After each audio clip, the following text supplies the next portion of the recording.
All right. See, here's what worries me about Chavez and why I'm even trying to talk with you about it. The man is a dictator, okay? And he is mimicking some of the world's most ruthless and brutal tyrants. I want you to compare Chavez with the worst of the worst in recent memory. He's not there yet. Robert Mugabe of Zimbabwe, al-Bashir of Sudan, Kambanda of Rwanda, and Robert Mugabe in particular. Zimbabwe used to be Rhodesia. The plague of Zimbabwe has occurred over the last 30 years since Mugabe seized power. In 2000, he began a radical policy of dispossessing white farmers of their farms. And that brought about the collapse of what had once been a food exporting nation. That's what Mugabe did. Now it's a food importing nation. Chavez is essentially following the same practice. He's stolen more than 6 million acres from private farmers along the lines of what Stalin did, and he calls the farmers oligarchs, but they're really political dissidents and capitalists. And today, Venezuela and Zimbabwe both import about 2/3 of the food that they consume. And this is very important for you to hear. I know it's hard for you to listen to. How does Mugabe enforce these economic edicts? He uses militias called the Green Bombers, which terrorize dissidents and loot grocery stores. They loot butcher shops. They loot farms. They loot factories. And they loot commercial businesses.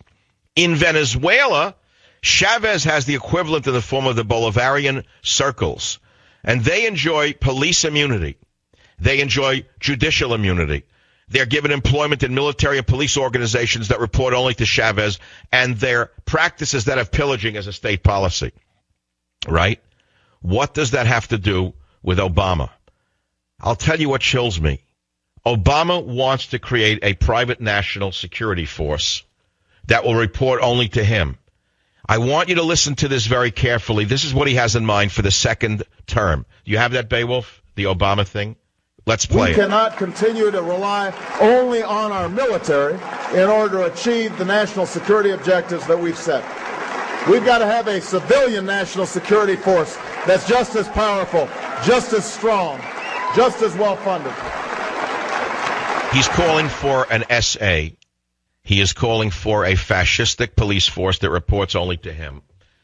I don't, for the life of me, understand why Romney doesn't take this soundbite and play it and demand that Obama answer. Instead of saying, I paid my taxes like a schmuck, I really paid my taxes. He's fallen right into the trap that Obama's brain laid for him. Obama's brain, whatever his name is, the guy from Chicago, Axelrod, has Romney playing defense. All Romney has to do is play this soundbite and say, Mr. Obama, what do you mean by a private national security force? Should we be worried? That could be the end of the election. And you know Romney isn't going to do this. Any more than McCain took my book title when I offered it to him of Trickle Up Poverty. He wouldn't do it. And the problem here is the professional political class. They're all one and the same. It is a private club. Only they belong to it, and we the people are not allowed in. We're rarely allowed to even see them inside the dining room, let alone enter the dining room and have dinner with them. We are at the back of the bus. The political class, both Republican and Democrat, is a very, very private club where 400 oligarchs rule 350 million of us serfs. And if we dare say a word, somehow a ton of bricks comes down upon our head. Yes, we the people are afraid of the government.